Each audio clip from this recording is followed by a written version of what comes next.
የብርሃን ሞባይል ባንኪንግ እንዴት ተሻሽሏል ይበልጥ ዘመኗል። በብርሃን ፍጥነት ያሻውትን የሚፈጽሙት ጊዜውን የሚመጥን የሞባይል ባንኪንግ አገልግሎት ከብርሃን ባንክ። እስኪ መተግበሪያውን አፕዴት ያድርጉና አዲሱን አቀራረብ ይመልከቱ። የሚፈልጉትን በሙሉ በፍጥነት በቀላሉ ወዲያውኑ ገንዘብ ወደ አካውንት እንዲሁም ወደ ዋሌት መላክ፣ ክፍያዎችን መፈጸም፣ የአየር ሰዓት መሙላት፣ ስቴትመንት ማውጣት፣ ቀሪ ሂሳብ መጠየቅና ሌላም ሁሉንም በቀላሉ። አዲሱ የብርሃን ባንክ የሞባይል ባንኪንግ መተግበሪያ አሁኑኑ አፕዴት ያድርጉ። ብርሃን ባንክ እንደ ስማችን ብርሃን ነው ስራችን። ሊቨርፑልን ጉዳይ እናንሳ። ሊቨርፑል እንግዲህ ዝውውር ለማድረግ ጥረቶችን እያደረገ ነው። ያው በጣም አስገራሚው ነገር ግን ሊቨርፑል አሁን ለዝውውር የሚጠይቀው ወይም ደግሞ ተጫዋች ለማስፈረም የሚያቀርበው ገንዘብ ራሱ ብዙ ሆኗል አይደለ? ካለፉት አመታት በተለየ መንገድ አሁን ደግሞ ዲዮማንዴን ለማስፈረም ጥረቶችን እያደረገ ነው። በእርግጥ የተጫዋች ሌሎችን በርካታ ክለብ እንደሚፈልጉት የተገለጸ ነው የሚገኘው። በዓለም ዋንጫ ላይ በደንብ ለመመልከት እድል ያገኘን ይመስላል። ይህንን ተጫዋችና እናንሳው። ልክ ነው ምሳ የሊቨርፑል ፍላጎት በጣም ጠንከር ያለ ይመስላል። ግን ሊቨርፑል ብቻ ሳይሆን ፓሪስ ሳን ጀርማን ተጨማሪ ክንፍ ተጫዋች ፓሪስ ሳን ጀርማን በማጥቃቱ በኩል በጣም አስደናቂ የማጥቃት መስመር ያለው ቢሆንም ግን ምርጦቹ ቡድኖች ጥንካሬ ላይ ያሉ ነው ደግሞ ቡድናቸውን እንደገና የሚያሻሽሉት አይደለም። ስለዚህ ፒኤስጂ ባለፈው ተጨማሪ ማጥቃት ተጫዋች አላስፈረመም። አሁን እየለቀቁ ያሉ ተጫዋቾች አሉ። ጎንካሎ ራሞስ ይለቃል የተባለ ነው። የአዲሱ ኤሲ ሚላን አሰልጣኝ ሩበን አሞሪም ወይ አትሌቲኮ ማድሪድ ተጫዋቹን ይፈልጉታል በሚል ሪፖርቶች እንሰማለን። ካንጊን ሊዛ ቦታ ላይ መጫወት የሚችል ተጫዋች ነው። እሱ ወደ አትሌቲኮ ማድሪድ ሊዘዋወር ጫፍ ላይ ያለ ነው። ደግሞ እዚህ ላይ ብራድሊ ባርኮላ የመጀመሪያ ተሰላፊ እየሆነ ስላልሆነ በትልልቆቹ ጨዋታዎች እሱም ሊለቅ የሚችልበት ነው። የመጨረሻ የ2 ዓመት የኮንትራት ጊዜ ውስጥ ነው ያለው። ስለዚህ አሁን ወይ ውሉን ማደስ አለበት፣ ካልሆነ ደግሞ ወደ ሌላ ክለብ መሸጥ አለበት። ፔዤ አሁን ከሸጠው ነው ከፍተኛ ገንዘብ የሚያገኙ። እነዚህ አስገዳጅ ሁኔታዎችም ጭምር ፔዤ ተጨማሪ የማጥቃት ዝውውሮችን እንዲፈጽም ሊያስገድዱት ይችላሉ። ለዚህ ነው ከሁሊያን አልቫሬዝም ጋር በቅርብ ጊዜ ስሙ ሲነሳ የነበረው። ስለዚህ የዚህም ተጫዋች ፈላጊ ነው። በተለይ ባርኮላ የሚለቅ ከሆነ እዛው የግራ ክንፍ ቦታ ላይ የሚጫወት ተጫዋች በመሆኑ ምክንያት ማለት ነው። በቅርብ ጊዜ ያው እንግዲህ እንዳነሳሹ በሁለቱም የኮት ዲቯር ብሔራዊ ቡድን ባደረጋቸው የዓለም ዋንጫ የማጣሪያ ጨዋታዎች ላይ የዓለም ዋንጫ የምድብ የመጀመሪያ 2 ጨዋታዎች ላይ እንዳየ ነው ለምን በሊቨርፑል በጥብቅ እንደሚፈለግ ምልክቶች ያየን ይመስለኛል። ባለፈው ከጀርመን ጋር በነበረው ጨዋታ በተለይ የመጀመሪያው ጨዋታ ላይ ማን ኦፍ ዘ ማች ነበር። እንዲያው ግን ሁለተኛው ጨዋታ ላይ ደግሞ በቀደም ከጀርመን ጋር በነበረው ጨዋታ ጭራሽ ሊቆጣጠረው አልቻለም። ጆሹዋ ኪሚ እንደ ልብ በመጀመሪያ አጋማሽ ይረማመድበት ነው የነበረው። 19 ዓመቱ ነው፣ ወጣት ነው። በቅርብ ጊዜ በፕሌየርስ ትሪቢዩን ላይ የእሱ ስቶሪ ተጽፎ በጣም ብዙ ሪያክሽን የነበረውና ከጨዋታው በፊትም የጀርመን ብሔራዊ ቡድን ተከላካይ ዮናታን ታህ በጣም ልቤ ተነክቷል የሚል አስተያየት ሰጥቶ ነበር። በሶሻል ሚዲያም ላይ ብዙ ሪያክሽን ነበር። ስለዚህ አሁን የማይታወቅ ተጫዋች አይደለም። የዓለም ዋንጫ ድንገት የፈጠረው ተጫዋች አይደለም። ከዓለም ዋንጫው መጀመር በፊትም ብዙ ዘገባዎችን እንሰማ ነበር። የዲ አትሌቲኮ ዴቪድ ኦርንስቲን የሚባለው የታወቀ ዘጋቢ እንዳለው ሊቨርፑል ይህንን ተጫዋች ለማስፈረም በጣም ብርቱ ፍላጎት አለው። በቀላሉ የሚያገኙት አይመስልም። በቅርብ ጊዜ የወጡትን ብዙሃን መገናኛዎች ዘገባዎች ምናምን ከሆነ የ86 ሚሊዮን ፓውንድ የሊቨርፑል ጥያቄ በላይፕዚግ ውድቅ ተደርጓል። በዩሮ 130 ሚሊዮን ዩሮ ነው የሚፈልጉበት። ማለት ከዓለም የምንጊዜም ውድ ተጫዋቾች መካከል አንዱ እንዲሆን ይፈልጋል ላይፕዚግ እና ላይፕዚግን ጨምሮ ደግሞ የሬድ ቡል ክለቦችን የሚመሩት የርገን ክሎፕ ናቸው። የርገን ክሎፕ ሽያጩን በተመለከተ ይደራደሩ አይደራደሩ አላቅም፣ ግን በእንደዚህ አይነት ጉዳዮች ላይ ምናልባት የሳቸው ሴል ያስፈልግ ይችላል። በዚህ በተጠናቀቀው የውድድር ዘመን ምሳ በአውሮፓ 5ቱ ሊጎች ያን ዲዮማንድ ከላሚን ያማል ቀጥሎ ብዙ ድሪብሎችን ያሸነፈው ተጫዋች ነው። በጣም ወሳኝ ጥቅም የሚሰጥ ተጫዋች ነው። አይ ቲንክ ሊቨርፑል በቀደም የሌላን ተጫዋች ዝውውር የቪክቶር ሙኞዝን ዝውውር ከፈጸመ በኋላ እንዳነሳ ነው እንዲህ አይነት ተጫዋቾች የማስፈረም ልማድ ነበረው ባለፉት በርካታ ዓመታት። ባለፈው ክረምትም ምናልባት በቅርብ ዓመታትም ጎል ማስቆጠር የሚችሉ የመጨረሻ ኳስ ማቀበል የሚችሉ ወደ ጎል መምታት የሚችሉ ትሪፕል ትሬትስ የሚሏቸው 3 የተለያየ አይነት አደጋ መፍጠር የሚችሉ ፕሌይሜክ ማድረግ የሚችሉ ድሪብል ማድረግ የሚችሉ ጎል ማስቆጠር የሚችሉ ተጫዋቾችን ለረጅም ጊዜ ያስፈርም ነበር። በተጠናቀቀው የውድድር ዘመን የተቸገሩበት አንደኛው ምክንያት እሱ ሳይሆን አይቀርም። አንድ ፕሮግራም ላይ አንስቼው ነበር። የኢያን ግራም መጽሐፍ ላይ እንደሚለው ፕሪሚየር ሊግ እንዴት ማሸነፍ ይቻላል ወይም ሃው ቱ ዊን ፕሪሚየር ሊግ የሚለው መጽሐፋቸው ላይ ጠቅሰውታል። ብዙ ቁጥሮች አጥንተዋል፣ ብዙ ፎርሙላዎች አጥንተዋል፣ ብዙ አዝማሚያዎች አጥንተዋል እና እዛ መጽሐፋቸው ላይ ሊቨርፑል ስለሚያስፈርሟቸው ተጫዋቾች አይነት ሲገልጹ ብዙ የሚሞክሩ ክሮስ ማድረግ የሚችሉ ድሪብል ማድረግ የሚችሉ ብዙ የጎል እድል መፍጠር የሚችሉ ከሞላ ጎደል በማጥቃት ውስጥ ከማጥቃት ተጫዋች የሚጠበቁ በርካታ ነገሮችን መፈጸም የሚችሉ ተጫዋቾች ያስፈርማሉ። ፈጣን አጃይል የሆኑ ቅልጥፍና ያላቸው አጫዋታቸው ማይተነበይ በተለያየ መንገድ የጎል እድል መፍጠር የሚችሉ በክሮስ ይሁን የባላጋራ ቡድን ተጫዋች አልፎ በመሄድ ይሁን መስመር ሰንጣቂ ኳስ በማቀበል ይሁን ደግሞ ጎል በማስቆጠር ለሌላ ተጫዋች የጎል እድል በመፍጠር በብዙ መንገድ አንፕሬዲክተብል የሆኑ ተጫዋቾችን የመጠቀም ልማድ ነበራቸው እና በተከታታይ ዓመታት 2016-17 የውድድር ዘመን ከመጀመሩ በፊት ሳዲዮ ማኔን፣ 2017-18 የውድድር ዘመን ከመጀመሩ በፊት ሞሐመድ ሳላህን፣ 2019 ጄድራን ሻኪሪ፣ 2020 ታኩሚ ሚናሚኖ፣ 2021 ዲዮጎ ዦታ፣ 2022 ሉዊስ ዲያዝ፣ 2023 ኮዲ ጋክፖን አስፈርመው ነበር። ስለዚህ ስፔሻሊስት ተጫዋቾችን ማስፈረም ትተው እንደ ክርስቲያን ቤንቴኬ አይነት ክላሲክ አውት ኤንድ አውት 9 ቁጥሮችን ማስፈረም ትተው ወይ ደግሞ ንጹህ 10 ቁጥርን ማስፈረም ትተው ግን በሶስቱ ቦታዎች ላይ ቦታ እየለዋወጡ መጫወት የሚችሉ ቅድም ያልኳቸውን የሶስትዮሽ አደጋዎችን መፍጠር የሚችሉ ተጫዋቾች አምጥተው በቂ የሆነ የሚሰራ የማጥቃት ባላንስ ያለው ቡድን ሰርተው እንዲህ አይነት ዋንጫዎች የሚያሸንፍ ብቻ ሳይሆን ግሩም እግር ኳስ የሚጫወት በማጥቃትም የባላጋራ ቡድንን የሚያስጨንቅ ቡድን የመገንባት ልማድ ነበረው። ባለፉት ጥቂት ጊዜያት አንዱ የተዉት ነገር እንዲህ አይነት ተጫዋቾችን ማስፈረም ማቆም ይመስለኛል። አርነ ስሎት የሊቨርፑል አሰልጣኝ በነበሩበት የመጀመሪያው የውድድር ዘመን ተጫዋችን አላስፈረሙ ማለት ይቻላል። ምክንያቱም የፌዴሪኮ ኪየሳ ዝውውር እዚህ ምድብ ውስጥ ሊካተት የሚችል ነበር፣ ግን የጎላ ሚና አልነበረውም። ባለፈው ደግሞ የበለጠ ስፔሻሊስት ተጫዋቾችን ንጹህ 10 ቁጥርና 29 ቁጥሮችን እና ንጹህ ፉልባኮችን ማስፈረም ላይ ነበር ያተኮሩት። ይሄኛው የዝውውር ጊዜ ላይ ግን ወደዛ መንገድ የመመለስ ልማድ ያላቸው ይመስላል። ቪክቶር ሙኞዝም ይሄኛውም ተጫዋች ሁለቱም ተመሳሳይ ባህሪ ያላቸው ተጫዋቾች ናቸው። የጥራት ልዩነት አላቸው እንጂ 23 የጎል አስተዋጽኦ ነበረው በኦሌ ቬርነር አርቢ ላይፕዚግ ውስጥ። በቀኝ በኩል መጫወት ይችላል፣ በግራ በኩል መጫወት ይችላል። የበለጠ በግራ ክንፍ በኩል መጫወት የሚመርጥ ተጫዋች ቢሆንም በዛ የመጀመሪያ የምድብ ጨዋታቸው ላይ ለኮት ዲቯር ብሔራዊ ቡድን ሲጫወት እድሜው 19 ዓመት ከ212 ቀን ነበር። በጣም ወጣት ነው እና ብዙ ተስፋ የሚጣልበት ተጫዋች ነው። ገና ከ15 ዓመቱ ጀምሮ ነው የሰዎች ትኩረት ውስጥ የነበረው። በኮት ዲቯር ተደርጎ በነበረ ዋፉ የሚል ስም ባለው ከ17 ዓመት በታች ውድድር ላይ ነበር ለመጀመሪያ ጊዜ የተሳተፈው እና እዛ ጨዋታ ላይ ከቤኒን ጋር ነበር የተጫወተው። የመጀመሪያ ጎሉን ገና በ12ኛው ደቂቃ ላይ በቅጣት ምት አስቆጠረ እና በጠቅላላው የኮት ዲቯር ብሔራዊ ቡድን ከምድቡ ቢወድቅም ግን የተጫዋች ትልቅ ኢምፕሬሽን ፈጥሮ ነበር። ከዛ በኋላ እየተሻሻለ የሄደ ተጫዋች ነው። የመስመር ተከላካዮች ሊቋቋሙት የማይችሉት አይነት ሆኖ እዛ ውድድር ላይ ታየ። 5 ጎሎች አስቆጥሮ ነበር፣ 2 የፍጹም ቅጣት ምቶች አስገኝቷል፣ 1 አሲስት ጨምሮ ነበር። ውድድሩን ባያሸንፉም ግን በ5 ጨዋታዎች እንዲህ አይነት ኮንትሪቢዩሽን ነበር። በ5 ጨዋታ 5 ጎል አስቆጥሯል፣ አሲስት ሰጥቷል፣ 2 የፍጹም ቅጣት ምቶች አስገኝቷል። የውድድሩ ከፍተኛ ጎል አስቆጣሪ ሆኖ ነበር ያጠናቀቀው። ያኔ ነው የግሩም ተጫዋችነት ምልክት አሳይቶ የነበረው። በኋላ ጄዚ የታወቀው አሜሪካዊ ሙዚቀኛ በስፖርት ኤጀንሲ ላይ ብዙ እንደሚሳተፍ እናውቃለን። ትልልቅ ስሞች ሳይቀር የሮክ ኖሽን ስፖርት ደንበኞች ናቸው። በቅርብ ጊዜ ሉካኩ ጭምር የዛ አይነት ትልቅ ኢንስቲትዩሽን ተወካይ ነበር። እሱ ነው መጀመሪያ ያስፈረመው እንደ ኤጀንሲ ማለት ልክ እንደነ ጄስቲ ፉት አይነት ተቋም ነው የነበረው እና ይሄኛው የዓለም ዋንጫ እስኪመጣ ድረስ ሰዎች ይጠብቁ ነበር። በቡንደስሊጋ ያው ቡንደስሊጋን በተመለከተ የቡንደስሊጋ ታክስ የሚባል ነገር አለ። አሁን አንዳንድ ተጫዋቾች ቡንደስሊጋ ላይ በጣም ከተዋጣላቸው በኋላ ወደ ፕሪሚየር ሊግ መጥተው የሚቸገሩ ብዙ ተጫዋቾች አይተን እናውቃለን። እንደ ቲሞ ቨርነር አይነት እንደ ጄደን ሳንቾ አይነት እዛ በነበሩበት ጊዜ የሚያስደንቁ ቁጥሮች የነበሯቸው። ሳንቾ የዛሬ 5 ዓመት መቼ ነው የባሎንዶር አሸናፊ የሚሆነው እየተባለ የሚጠበቅ አይነት ትልቅ ፖቴንሻል ነበር። እንግዲህ ምክንያቶቹ ብዙ ናቸው። ተጫዋቾች ወደ ሆነ ቦታ ሲሄዱ እንዳይሳካላቸው ምክንያት የሚሆኑት ቡንደስሊጋ ያነሰ ሊግ በመሆኑ ብቻ አይደለም። ከቡንደስሊጋ መጥተው ደግሞ በጣም ጥሩ የሚጫወቱ ተጫዋቾች አሉ። ሰው ሁልጊዜ ትክክል አይደለም። አንዳንዶቹ የተለያየ አይነት ሲዝን ያሳልፋሉ። ኤኪቲኬ እንደመጣ ከቡንደስሊጋ ነው የመጣው፣ ግን በጣም ጥሩ ሲዝን ነበር ለምሳሌ ያሳለፈው። ሰው ሁልጊዜ ትክክል አይደለም።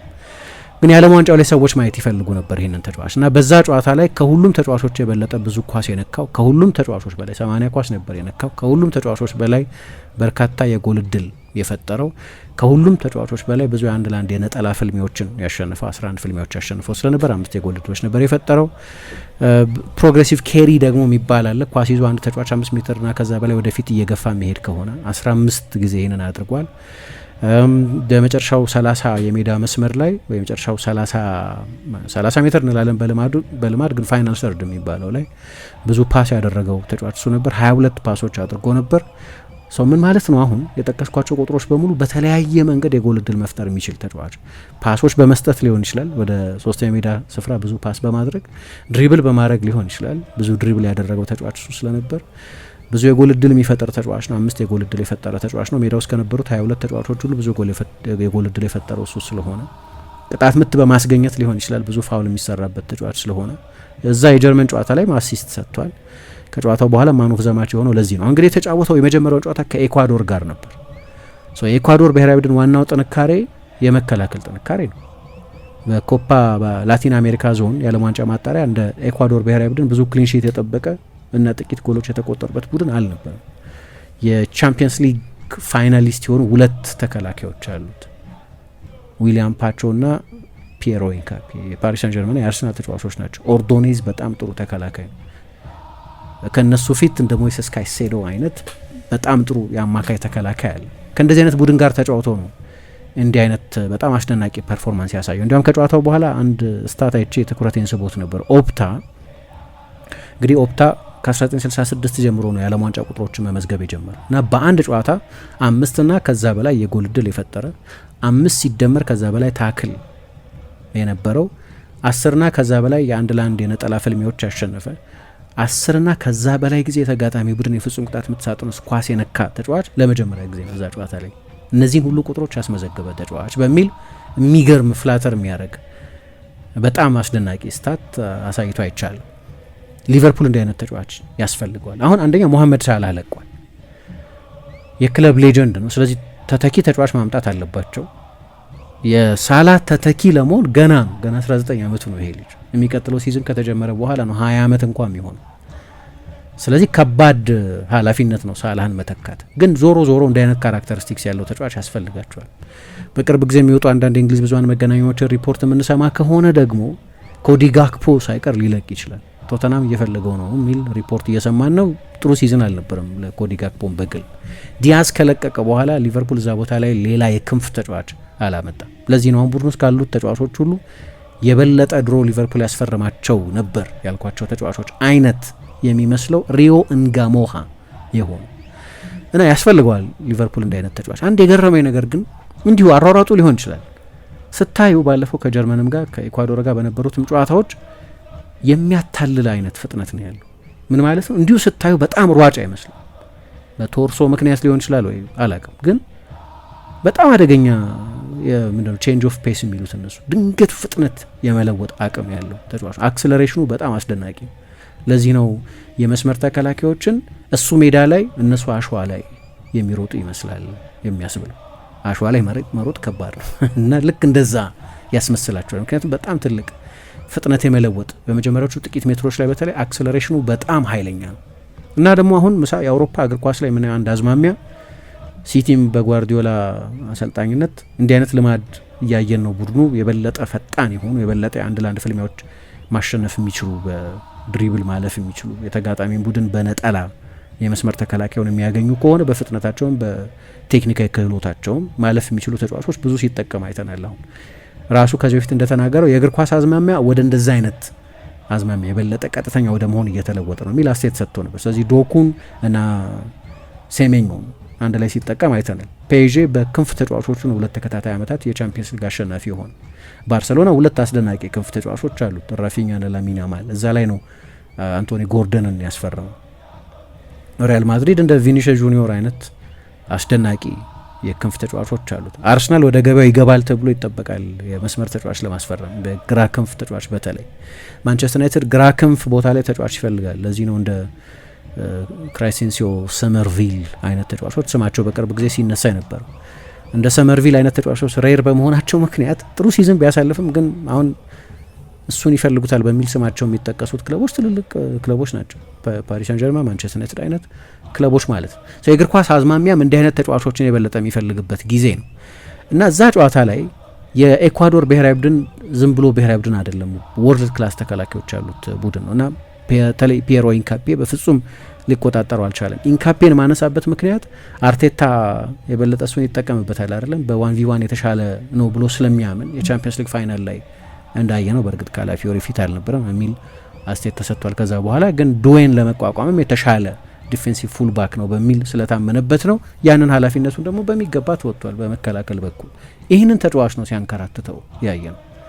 የባለፈው ጨዋታ ላይ ደግሞ ጆሹዋ ኪሚህ ቀይ መስመር ተከላካይ ሆኖ ከተጫወተ ረጅም ጊዜ ሆኖታል። በጀርመን ብሔራዊ ቡድን የቀይ መስመር ተከላካይ ሆኖ የሚጫወተው ግን ሰሞኑን ማንን ሲያወድስ እየሰማን ነው? ዩሊያን ናግልስማን ሌሮይ ዛኔን ለምን በጣም ቤስት ዲፌንሲቭ የክንፍ ተጫዋች ነው በሚል ድሮ የሚታቸው በዛ ነበር። ለምን ፈለገው እንደዛ? ምክንያቱም ኪሚህ ዊክሊንክ ስለሆነ። ግን ያንን ዊክሊንክነት የበለጠ ያሳየው ጂኦማንዲ ባለፈው በነበረው ጨዋታ ላይ በተደጋጋሚ አልፈው ስለነበር ጎሉ ሲቆጠርም የመጨረሻውን ኳስ ያቀበለበት ሁኔታ ጥሎት ሄዱ። እውነትም ሜዳ ላይና አሸዋ ላይ እንደሚሮጡ ሁለት ሰዎች ሆነው ትቶት አልፎ ነው ጎሉ የተቆጠረው። ስለዚህ በጣም አደገኛ አይነት ተጫዋች ነው። ምንድነው ያታለል የሚመስለው? አንዳንድ ተጫዋቾች ለምሳሌ ይቆማል፣ በቃ ዝም ብሎ ኳሱን ይዞ ዝግ ባለ ፍጥነት የሚጫወት ይመስላል። ከዛ ያንቺ ቦዲ ፖዚሽን ከሱ ስሎነስ ጋር ከሱ ዝግ ማለት ጋር አብሮ ነው ኢንሪትም የሚሄደው። ከዛ ድንገት ፍጥነት ይቀይራል። ያኔ አትቆጣጠሩም፣ በቃ ጨርሶሻል ማለት ነው። እና ያ አይነት ቼንጅ ኦፍ ፔስን በጣም አደገኛ ተጫዋች ያደርገዋል። እንዳልኩት የድሪብል ቮሊዩሙ ልክ እንደ ጀረሚ ዶኩ አይነት የድሪብል ቮሊዩም ያለው ተጫዋች ነው እና የሚያስፈርሙት ከሆነ በጣም ጥሩ ተጫዋች ነው። በቴክኒክ የተዋጣለ ተጫዋች ነው። ደግሞ አንዳንድ ተጫዋቾች አሉ በተመሳሳይ በሚተነበይ ድሪብላቸው ምክንያት ምንድነው የዋን ስኪል ሜርሻንት የሚባሉ አንድ ስኪል ላይ ጥገኛ የሆኑ ተጫዋቾች አሉ። እሱ ግን በጣም ጥሩ ፓስ ማድረግ የሚችልም ፓሶች ማየት የሚችልም ስፔሶች ማየት የሚችልም አይነት ተጫዋች ነው። ፈላጊው ሊቨርፑል ብቻ አይደለም እንዳልኩት ሌሎች ክለቦች ይፈልጉታል። ከልካዩ የሚመስለው ገንዘቡ በጣም የተጋነነ ገንዘብ ነው እየተጠየቀበት ያለው 130 ሚሊዮን። ሊቨርፑል ያ ፋይናንሻል ፖቴንሻል አለው፣ ግን አንድ ጥሩ ሲዝን ያሳለፈው የዛሬ ዓመት ለሌጋኘስ ነው የተጫወተ ነው። የዛሬ 2 ዓመት አሜሪካ ውስጥ ነው ነበር ዝም ብሎ ለአማተር ክለብ እየተጫወተ እና ቅድም እንዳልኩት ደግሞ ከቡንደስሊጋ የሚመጡ ተጫዋቾችን በተመለከተ የተቀላቀለ ሪከርድ ነው ያለው። የተዋጣላቸው አሉ እንደ ሃላንድ አይነቶቹ፣ ያልተሳካላቸው አሉ እንደ ሳንቾ አይነቶቹ። ሁለቱም አብረው ዶርትሙንድ ውስጥ ብዙ ተስፋ የሚጣልባቸው ሁለት ወጣት ከዋክብት ነበሩ። አይታወቅም፣ ብዙ አናሊሲስ እንደሚሰሩ እርግጠኛ ነኝ። በተጠናቀቀው የውድድር ዘመንም ፍሎሪያን ቪርትዝ ብዙ አልተሳካለትም። በእርግጥ ግልጽ ክህሎት ያለው ተጫዋች ነው፣ ግን የመጀመሪያው ሲዝን አስቸጋሪ ሲዝን ነበር። ኤኪቲኬ ደግሞ ተዋጥቶለታል። ስለዚህ የቡንደስሊጋን ጉዳይ በተመለከተ እንዲሁ መደምደም ያስቸግራል፣ ግን ሪስክ ነው እና 130 ሚሊዮን ባይከፍሉም አሁን እየተጠቀሰ ያለው ሊቨርፑል ይህንን ተጫዋች ለማስፈረም በትንሹ 100 ሚሊዮን ዩሮ መክፈል አለበት። ለእኔ በጣም ተጋኗል። ይሄ በጣም የተጋነነ ክፍያ ነው። ስለዚህ በጣም አስደናቂ ተጫዋች ነው። በፔዥን በኩል ይህንን ተጫዋች የማስፈረም ፍላጎት አለ። አሁን ደግሞ ምንድነው አንድ የሚመስለኝ ነገር ጓርዲዮላም ከዚህ በፊት የጠቀሰው አንደኛው ነገር ይሄ በዞን የመጫወት ነገር በየጊዜው እየቀነሰ መጥቷል። ከስንት አንድ ነው በዞን የሚጫወት ቡድን የምታገኙ። አሁን በፕሪሚየር ሊግ ባለፉት 2-3 ዓመታት ብዙ 1v1 እያየን ማን ቱ ማን ነው ፕሬሲንጉ፣ የመከላከላዊ አይነትም እንደዛ የሆነ ነው። ያ ማለት በነጠላ የራሱን የባላጋራ ቡድን ተጫዋች የሚያሸንፍ ተጫዋች የበለጠ አስፈላጊ ይሆናል ማለት ነው። የመከላከሉ አይነት ወደ እንደዛ አይነት የመከላከል አዝማሚያ የተለወጠ ስለሆነ ግን ደግሞ ይሄ ለማየት ብዙ ቄንጦች ብዙ ምንድነው ፍላምቦያንስ የሚሉት ብዙ ትሪኮች ምናምን ብዙ የሚያሳይ አይነት ተጫዋች አይደለም። ኃይለኛ የኤፊሸንሲ ተጫዋች ነው፣ ልክ ጀርመን ውስጥ እንደ ተጫወተ ተጫዋች ማለት ነው። እና ብዙ ጎል የሚያስቆጥር ቡድን ውስጥ አይደለም እየተጫወተ ያለው። በእርግጥ አሁን የተጠናቀቀ የውድድር ዘመን ሲጠናቀቅ ላይፕዚግ አሰናብቷቸዋል አሰልጣኝ ቲሞ ኦሊ ቬርነርንም እና ማርቲን ደሚኬልስ የቀድሞ የባየር ሚኒክ ተጫዋች በተጠናቀቀ የውድድር ዘመን አይ ኦሳሱና ነው የማዮርካን አንደኛው ቡድን ሲያሰለጥን ነበር። እንዳነሳን አስታውሳለሁ እዚህ ፕሮግራም ላይ ለሲቲ ተጫውቷል። እሱን አሰልጣኝ አድርገው ቀጥረውታል ላይፕዚግ። ግን 6ኛው ብዙ ጎል ያስቆጠረው የቡንደስሊጋ ቡድን ነው። እንደ ልብ ጎል የሚያስቆጥር ቡድን ውስጥ አይደለም የተጫወተ፣ ግን 23 የጎል ኮንትሪቢዩሽን ነበረው በዚህ በተጠናቀቀው የውድድር ዘመን። ግን ከፈረመ እድገቱ በጣም ፈጣን ነው የሚሆነው። ምክንያቱም ባለፉት 2 የውድድር ዘመናት 43 ጨዋታ ነው ያደረገው። 34 ጨዋታን የጀመረው 9 ጨዋታ ተቀይሮ ገብቶ ተጫውቷል። በስፔን ለሌጋኔስ ሲጫወት 2 ጎል ብቻ ነበር ያስቆጠረው። በጀርመን 12 ጎል ያስቆጠረው። በዛ ገንዘብ የሚዘዋወር ከሆነ በጣም ትልቅ የፋይናንሻል ቡም ነው የሚሆነው፣ የማይታመን ዝውውር ነው የሚሆነው። ስለዚህ ይሄ ተጫዋች በጥብቅ እየተፈለገ ያለ ተጫዋች ነው። የሆነ ጊዜ እንግዲህ ቅድም ባልኩት በዋፉ ውድድር ላይ ነው መጀመሪያ የተመለመለው። ከዛ በኋላ ወደ ዮፖጉን የሚባል ከተማ ውስጥ ነበር ይኖር የነበረው እና መጨረሻ ላይ ወደ ፍሎሪዳ ሄደ እና ረጅም ጊዜ እዛ የቆየው ጥቂት ዓመታትን እዛ ነበር ያሳልፈው። እንግሊዝኛ አልናገርም፣ እየተጫወትኩ አልነበረም፣ ክፍያው በቂ አልነበረም፣ ብዙ ችግሮች ነበሩ ይላል። እዛ ሆኖ ነው በኤጀንሲው አማካኝነት ወደ ግላስጎ ሬንጀርስ፣ ወደ ቦርንመዝ፣ ወደ ክሪስታል ፓላስ፣ ወደ ኦሊምፒያኮስ፣ ወደ ቼልሲ ሄዶ ሙከራ ሲያደርግ የነበረው። እዛም ሆኖ ከፖቼቲኖ ጋር ተነጋግሮ ነበር። ከዛ በኋላ ነው ከኤጀንሲው ጋር የተለያየውና ራሱ በቀጥታ ለሌጋኔሱ ፕሬዚደንት የደወለው እና መጀመሪያ አካባቢ እንግዲህ የመጀመሪያው ሲዝን መጥፎ ነበር በቡድን ደረጃ፣ ምክንያቱም ሌጋኔስ ወርዶ ነበር። ከዛ በኋላ መልቀቅ ፈለገ። 20 ሚሊዮን ዩሮ ነው የተከፈለው ያኔ ለሱ ዝውውር። አሁን እንግዲህ 130 ሚሊዮን ዩሮ ነው እየተባለ ያለው። ሶ በአንድ አመት ውስጥ የሚያተርፉት የገንዘብ መጠን በጣም ከፍተኛ ነው የሚሆነው፣ ትልቅ ገንዘብ ነው የሚሆነው። ግን ቅድም የዓለም ዋንጫ ቁጥሮቹን አነሳሁ እንጂ በቡንደስሊጋም ያሉት ቁጥሮች ከሌሎች የክንፍ ተጫዋቾች ጋር ሲመዘን በጣም አስደናቂ ቁጥሮች ናቸው። እንግዲህ ላይፕዚግ አንድ ያለው ችሎታ በቅርብ አመታት በሳልዝቡርግም ይሁን በራሱ በአርቢ ላይፕዚግ ውስጥ ተጫዋቾች የማጎልበት አቅሙ ነው። ሳዲዮ ማኔ የሳልዝቡርግ ተጫዋች ነበር። ዶሚኒክ ዞቦዝላይ የሳልዝቡርግም የላይፕዚግም ተጫዋች ነበር።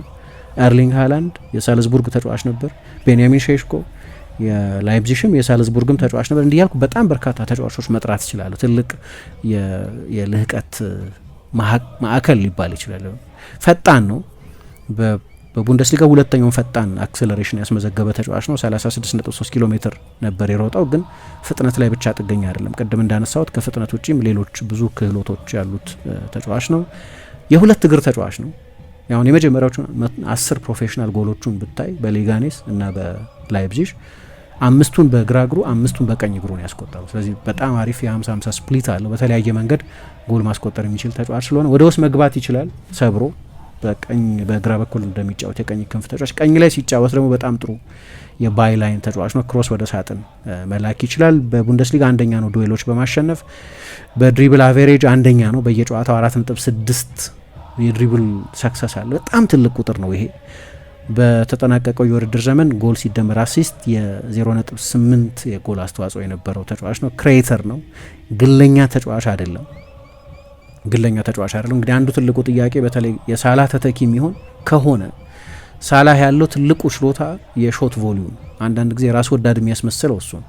በሾት ቮሊዩም በኩል በጣም አነስተኛ 1.7 ሙከራ ብቻ ነው የሚያደርገው። እንግዲህ ግን ተሰርቶ ያለቀ ተጫዋች አይደለም። በተለይ ለሊቨርፑል ሁነኛ የሚሆነው የሚመስለኝ ሊቨርፑል በተጠናቀቀው የውድድር ዘመን አንድ ይቸገር የነበረው የሎ ብሎክ ቡድኖችን በሚገጥምበት ጊዜ በቂ ክሬቲቪቲ አልነበረው እና በተለይ ይሄ ደግሞ የበለጠ እንዲህ አይነት የኢንዲቪጁዋል ሶሉሽን መስጠት የሚችሉ የግል መፍትሄ መስጠት የሚችሉ ተጫዋቾችን የበለጠ አስፈላጊ ያደርጋቸዋል። በጣም ጠንካራ ሰራተኛ ነው ለሊቨርፑል መቼስ የሚጫወት ቡድን። አሁን ደግሞ አንዶኒ ራዮላ የክሎፕ አይነት ባህሪ ያላቸው አሰልጣኝ የሚባሉ ናቸው። ለሳቸው ኦፍ ዘ ቦል አንድ ተጫዋች ያለው የመከላከል ኃላፊነት በጣም አስደናቂ ነው። ፕሬስ ማድረግ፣ ካውንተር ፕሬስ ማድረግ በጣም ያስፈልጋል እና በተጠናቀቀው የውድድር ዘመን እነዚህን ችሎታዎች አሳይተዋል። ያው ላይፕዚግ የዚህ አይነት ባህሪ ያለው ቡድን በመሆኑ ምክንያት ከክንፍ ተጫዋቾች መካከል ለምሳሌ ሉዊስ ዲያዝ ብቻ ነው ከሱ የበለጠ ብዙ ፖሴሽን ያሸነፈው። 73% የሚሆኑ የመከላከል ዱዌሎችን አሸንፏል። ቁጥሮቹ በመከላከልም በኩል በጣም ግሩም ናቸው እና ይህንን ተጫዋች ማስፈረም ይፈልጋሉ። የሚያስፈርሙት ከሆነ ኢንትረስቲንግ ነገር ነው። የዓለም ዋንጫው ደግሞ የበለጠ በትልቅ ኦኬዥን ላይም የመጠበቁ መጠን ከፍ በሚልበትም ጊዜ ገና በእድሜው 19ኛ ዓመት ላይ እያለ እና በኮት ዲቯር ታሪክ በእድሜ ትንሹ ተጫዋች ሆኖ ተጫውቶም ጭምር የመጀመሪያው ጨዋታ ላይ ማን ኦፍ ዘ ማች ነበር። ሁለተኛውም ጨዋታ ላይ የመጀመሪያው አጋማሽ ቢያንስ ምርጡ የሁለቱም ቡድኖች ተጫዋች ነበር። በኋላ እንግዲህ ጀርመን አሸነፈና የትርክት ለውጥ ተፈጠረ እንጂ በጣም ድንቅ ነበር እዛም ጨዋታ ላይ። ስለዚህ ይህንን የ100 ሚሊዮን ዩሮ ተጫዋች ሊቨርፑል ያስፈርመው እንደሆነ እናያለን። ግን ወሬው አለ፣ ጥያቄውን ቀርቧል። የመጀመሪያው ጥያቄ ውድቅ ሆኗል። መመለሳቸው አይቀርም ሊቨርፑሎች። በጣም ብዙ ገንዘብ ይመስላል።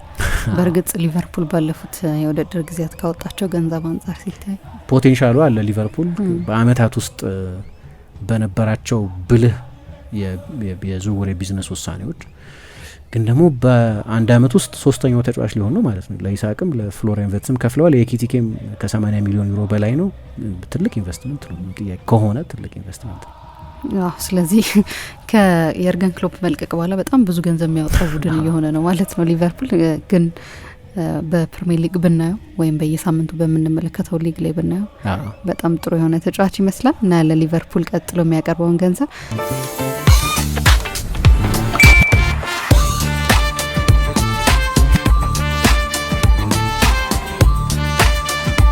የብርሃን የሞባይል ባንኪንጎ እንዲህ ተሻሽሏል፣ ይበልጥ ዘምኗል። በብርሃን ፍጥነት ያሻውትን የሚፈጽሙት ጊዜውን የሚመጥን የሞባይል ባንኪንግ አገልግሎት ከብርሃን ባንክ። እስኪ መተግበሪያውን አፕዴት ያድርጉና አዲሱን አቀራረብ ይመልከቱ።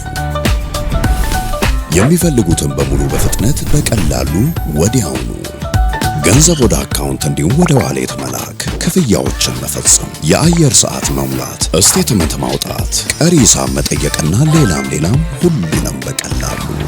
አዲሱ የብርሃን ባንክ የሞባይል ባንኪንግ መተግበሪያ አሁኑኑ አፕዴት ያድርጉ። ብርሃን ባንክ እንደ ስማችን ብርሃን ነው ስራችን።